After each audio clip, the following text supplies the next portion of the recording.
So thanks for coming today and your attentiveness to my remarks. You're aware of the dismissal of a food service worker in the district. Because of the two Idaho laws which prevent us from discussing personnel issues, there are facts, information, and history we cannot share about how this was brought to the district's attention or any prior employment or legal issues. However, because the worker chose to go public with the situation and other public records have been released and or are available, we have an opportunity to speak publicly, but in generalities. Last week, we reported that we would offer the worker an opportunity to continue her employment with us. An offer was extended to her yesterday morning by district officials for a similar job with the same hours and the same rate of pay. Because she publicly expressed concerns about possible retaliation, we offered her a position at a different location. The position we offered would have provided an avenue for her success rather than a fear of failure. There was no response to our offer of continued employment. The way the situation was portrayed in the media has sadly drawn negative attention to our district, Irving Middle School, and to our community.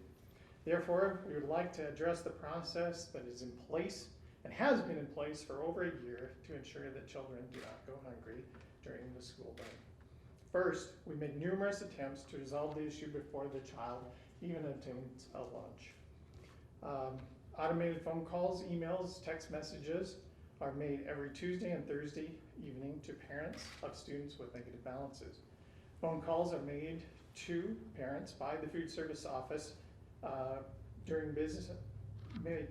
by food service office staff during business hours to remind them of negative lunch account balances.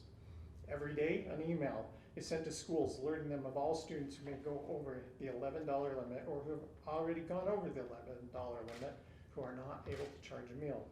Children on this list are contacted by school personnel privately prior to lunch period to make sure they can get a school lunch or receive a healthy snack and a drink provided by the school or Pocatello Education Foundation. In addition, food service employees and school personnel encourage parents to fill out free and reduced lunch meal applications prior to the beginning of the school year with reminders throughout the school year. Second, if a child happens to get through the lunch line and cannot charge lunch because they have exceeded the negative $11 balance, lunch is discreetly set aside and the child is directed or taken to the office where a food service supervisor will provide a resolution and to receive a nutritious snack and a drink provided by the school. This process works and it teaches children honesty and personal responsibility. The school district's Education Foundation and various schools' parent organizations provide snacks to ensure that children do not go hungry during the school day. If parents are unable to take care of negative balances, the child can always bring a sack lunch to school. If the child carries a negative balance that exceeds the $11 limit, they may purchase a school lunch with cash. Approximately 50% of our students in the district are eligible for free or reduced price meals. There's no distinction between a student who self-pays or one that receives assistance. They are simply provided a number which ties into their school account. They press in the code and they receive a meal. The last issue we're addressing today is the allegation that lunch was taken from a student and thrown in the garbage, thereby embarrassing or humiliating the student. Food was not taken from the child who received the free meal from our worker. We thoroughly investigated the incident, one, by interviewing adults who were present in the cafeteria, and two, by reviewing video footage also from the cafeteria. Food was never taken from any child. We work proactively every day to help children in our community who are hungry through the free and reduced lunch program, through the backpack program with Idaho Food Bank, and through hundreds of food drives in our school during the school year. That concludes my remarks today. To ensure that we comply with laws that protect our personnel and student information, we are unable to field any questions about that. Yes, ma'am. Sir, do you do background checks on your employees? Yes, we do. On food service on all district employees, and volunteers. Yes, ma'am. I noticed you started getting emotional. You want to tell me why? Just part of who I am, I guess. And this, it has been kind of an issue that has really ripped through our community. And I apologize for that, certainly on our end, anything that we have caused to discredit our community or the district, because we do great work in our district. And that is evident by all of the activities, all of the academic achievements that we have throughout the district. So it's sad and an unfortunate situation that something like this draws so much media attention, and yet the good things, the positive things that we do, maybe aren't as profound. Is there a positive message that you'd like to send out to parents who might have criticized the school district because of this situation, or even just not only just within Pocatello but around the nation, right? You know, and the message today is that our students don't go hungry. In fact, we know that by providing for those basic needs, if we were to look at an education model like Maslow's hierarchy of needs, we provide for those basic physiological functions. And as we do that, then we know we reach those higher levels of functioning. And that's what we're trying to do, is educate our students, not only academically, but through their character, the soft skills as well. So that's what we want to say. That's our message today. Yes? Did food service worker Dalene Bowden take the job back? We provided her an opportunity to respond to us by noon yesterday. If she would have contacted us, we perhaps could have considered extending that opportunity throughout the day at least. But as of today, we've not heard from her, so we are going to move forward. Yes? Would the new position have taken Bowden out of contact with students? It would have been here at the central kitchen. And Yes. that would have been out of contact, I'm sorry. Yes. Does the district have a policy with employers where, is there a verbal warning first and then a written warning and then they're released from their employment? The way our policy is written, it's not written as a progressive discipline policy, but we typically follow that as we did in. So in this situation, this wasn't the first time? There were opportunities for improvement. Other questions? Do you have a number of opportunities for improvement? I do not. You said that more than 50% of kids in the district enrolled in the district qualify for reduced or free lunches? Yes, ma'am.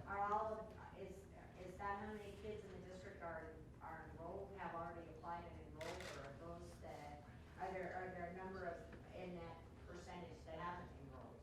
So we start the school year, in fact, at the registration process, every student is pretty much handed a free and reduced lunch application. So even if they filled one out in the past, we offer an opportunity for renewal. But if circumstances have changed throughout the summer or even the course of the year, there are opportunities again to fill out the free and reduced lunch application. And when we get into these negative balances beyond $11 and we see that through our process that it's kind of an ongoing issue, then our counselors, our community resource workers, and our administrators work very closely in contact with those parents daily about filling out a free and reduced lunch application, because there's no cost to the district. It's a federally funded program. So we would love for students to have that opportunity. Okay, under No Child Left Behind, I believe there was some kind of an act that if more than 35% of students in the district qualify for reduced and free lunches, everybody got a free lunch. And we're looking into that possibility. Okay. Yes. Yes, ma'am. And students can fill that one out all throughout the year and just go to the admin office? Absolutely. Yes. So in regard to the free lunch application, and that's what you're talking about. Mm-hmm. Yep. And again, we encourage that when we know that it gets to a point that that student who has been called out of class, a few times, to visit with a counselor, administrator, community resource worker, counselor, to say, perhaps this is a better avenue for you right now. And if circumstances change, then we can review it later. Yes? The nutritious snack you mentioned that was provided to students, are you aware of a calorie count? Is there minimum calories that's required for a nutritious snack, or what is a nutritious snack? A nutritious snack, we've offered peanut butter jelly sandwiches in the past, granola bars, string cheese, and milk. Does the school lunch program, does it generate any revenue at all for the district, or is it just a program that pays for itself? Primarily, we are break even, some years probably down a little, most years hopefully we're up a little bit.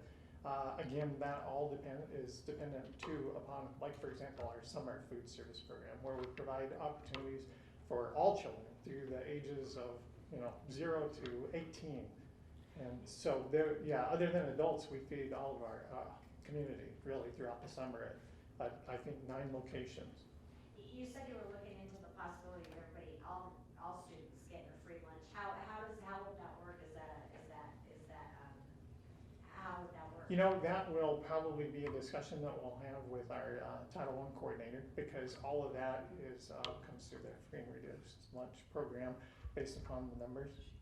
And so I'm not real sure, but like I said, we've had some discussion about that. Were you surprised by the reaction to the story? Very much so. Yeah. Yes. To piggyback off of the nutrition snack question, you said you guys offer PB&J, granola bars, and cheese, right? Yeah. Could you clarify or even clear up for us, some parents say that only the elementary school students get those, not middle school or high school. Can you clear that up for us, please? Cool. I'm going to defer to Shelley. Shelley is a member of our Education Foundation, in fact, a co-chair, I believe. Director. And then we have a chair or co-chairs. And so she can probably tell you a little bit better about that program. At the beginning of each school year, the Education Foundation provides granola bars, string cheese, and some form of drink to all of our schools if they want it. And we do that to give parents an opportunity to kind of adjust to the routine of kids being back in school, making sure they have lunch or money for lunch or have money on their lunch accounts. So that if for a while as they're adjusting to that, children need snacks throughout the day, then they have them available. Some of the parent-teacher organizations in our schools also provide those to the schools. So those opportunities are available to all of our schools.